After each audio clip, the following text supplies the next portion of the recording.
I was born in Lake Charles, Louisiana. My dad was an Air Force pilot, and we lived there for a couple years and moved.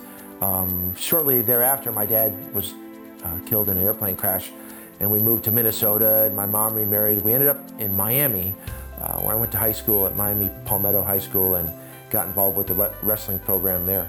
We had a really good program. It was usually in the top couple teams in the state. Learned a lot about myself, a lot about motivation and what it takes to succeed, and I think that sort of stuck with me throughout my entire career.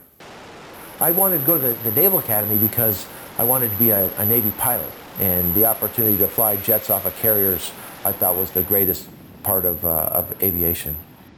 Wrestling at the Naval Academy was really unique. It's a place where there's requirements and commitments well beyond any normal athletic program at any other big school. But the coach there, Coach Peery, was incredible, and Coach Wicks, who was the assistant at that time, were just outstanding. We'd like to thank Dom for his great success in his military career, and he brought great pride and honor to the Navy wrestling team.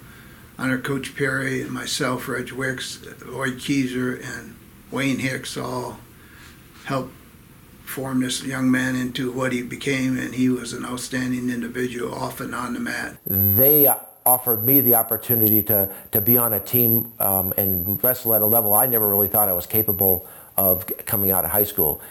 After I left the Naval Academy, I went to flight school. I got assigned to fly F-18s off of aircraft carriers. The F-18 was an incredible airplane. It had probably the best design from a human factor standpoint.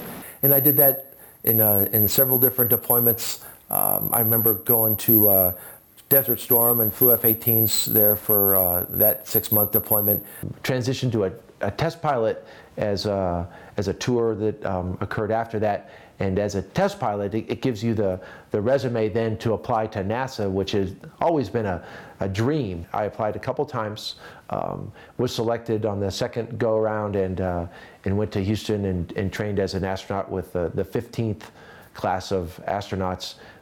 It was a year or so after that we, in our class, started training and getting assigned to shuttle missions, and then got to do that for 15 years.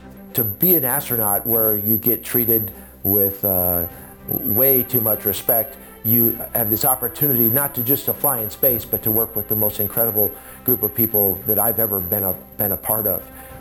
Flying in space, what an incredible business trip. I mean, every moment that you float up to the window and look outside at creation, it just takes your breath away. I mean, it's just an amazing experience. It truly is unique, unique from any other place we've seen, and very clear to me that it was created by God in a very, very special way that was especially beautiful from space. And while you're there, you get to be building a part of the space station, or bringing up cargo, or doing part of a spacewalk. It's just an incredible mission that lasts maybe 10 days to 2 weeks or longer, but every single moment of that was to be treasured, and it's just a remarkable experience.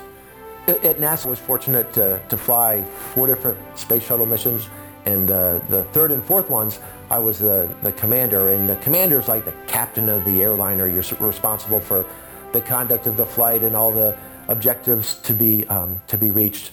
And as a commander of a space shuttle mission, I was most fortunate to be a part of a couple crews that were really amazing.